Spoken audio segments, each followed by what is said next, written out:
White blood cells, or leukocytes, are essential to our immune system, acting as the body's defenders against infections and foreign invaders. They come in various types, each with a specific role. Neutrophils are the first responders, quickly traveling to the site of infection to engulf and destroy pathogens. They are short-lived but crucial for initial defense. Lymphocytes, another category, include T cells and B cells. T cells identify and destroy infected cells, while B cells produce antibodies that target specific pathogens for elimination. Monocytes, which mature into macrophages, clean up dead cells and debris, while also presenting pieces of pathogens to T cells for a more targeted response. Eosinophils and basophils play roles in combating parasites and managing allergic reactions. The interaction of these cells forms a complex network that ensures our body can effectively respond to infections.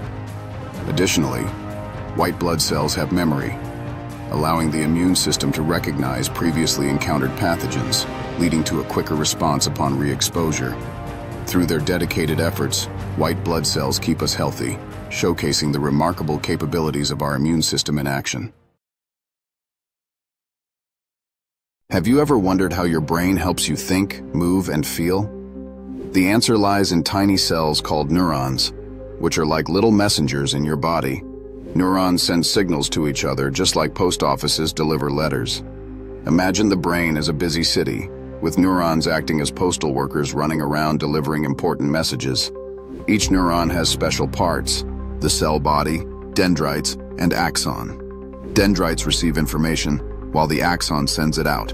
When a neuron gets a message, it creates an electrical signal called an action potential. This signal travels down the axon to the next neuron. But how do they actually communicate? Neurons use chemicals called neurotransmitters.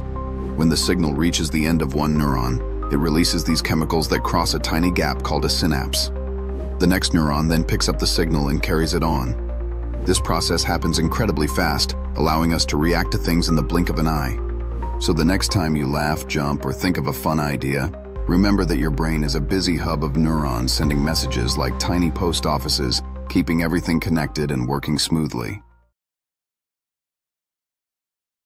Our skin is not just a protective barrier, it is an essential component of our immune defense system.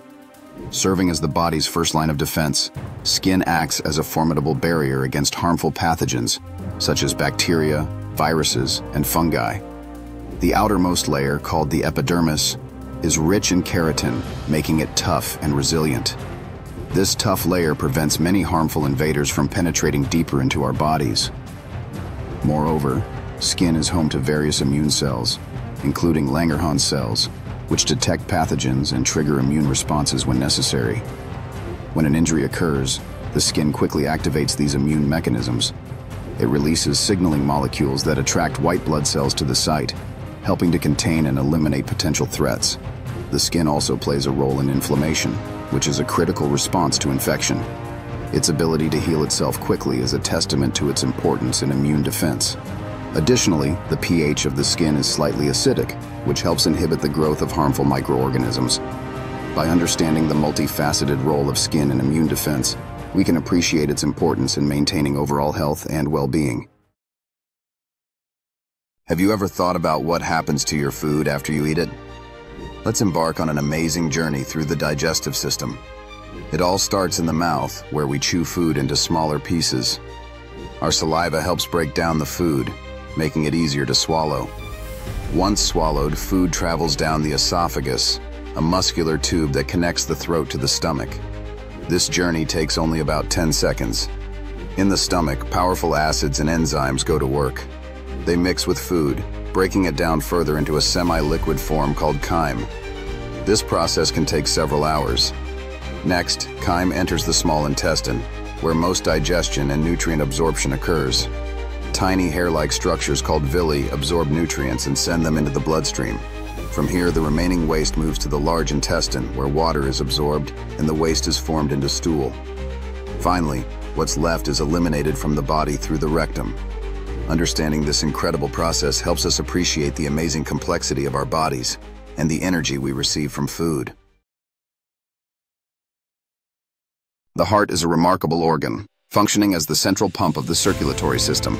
It consists of 4 chambers: the right atrium, right ventricle, left atrium, and left ventricle.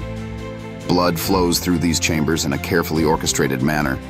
Oxygen-poor blood returns to the heart through the superior and inferior vena cava into the right atrium.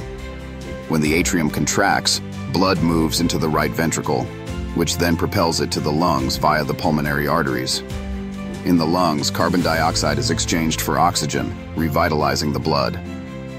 Oxygen-rich blood returns to the heart through the pulmonary veins, entering the left atrium. As the atrium contracts, blood is sent into the left ventricle, the strongest chamber.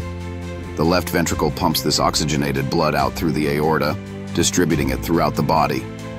This cycle repeats continuously, ensuring that every cell receives the oxygen and nutrients it needs to function. The heart's powerful contractions are regulated by electrical signals, maintaining a steady rhythm. Understanding the heart's role helps emphasize the importance of cardiovascular health, as a well-functioning heart is crucial for overall well-being.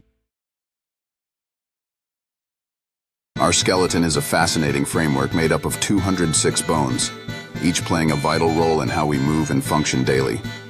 The largest bone, the femur, supports our weight and allows us to walk, run, and jump. The skull, which protects our brain, also enables us to chew and speak. The rib cage safeguards our heart and lungs while allowing us to breathe. Did you know our bones are not static? They are living tissues that grow and change. This incredible system relies on joints, where two or more bones meet, allowing for movement. For example, the hinge joint at our knees permits us to bend and straighten our legs. Ball and socket joints in our shoulders and hips grant us a wide range of motion, enabling activities like throwing a ball or dancing. Additionally, bones serve as a reservoir for minerals such as calcium, essential for strong bones and overall health. In childhood, our skeletons are still growing, which is why it's crucial to consume nutritious foods rich in vitamins and minerals. Understanding the skeleton helps us appreciate the amazing structure that supports our bodies. So, next time you move, remember the mighty bones working together to make it all possible. Skeletal muscles are the powerhouse of our body, enabling movement and providing strength. These muscles are attached to bones by tendons, and they function by contracting and relaxing in response to signals from the nervous system. When you decide to move, your brain sends a signal through the spinal cord to the motor neurons, which then activate specific muscle fibers to contract. This contraction pulls on the bones, creating movement at the joints. Muscles work in pairs. While one muscle contracts, its counterpart relaxes, allowing for smooth and controlled movement. Skeletal muscles also play a vital role in maintaining posture and stabilizing the spine, ensuring we can stand upright and balance efficiently. Additionally, they contribute to the body's metabolic processes, burning calories and producing heat during activity. Regular exercise strengthens these muscles, enhancing endurance and improving overall functional capacity. Resistance training, such as lifting weights or body weight exercises, is particularly effective in building muscle mass and strength. Understanding how skeletal muscles work helps us appreciate our body's incredible ability to move, adapt, and grow stronger. Breathing is an essential process that sustains life, primarily managed by our lungs.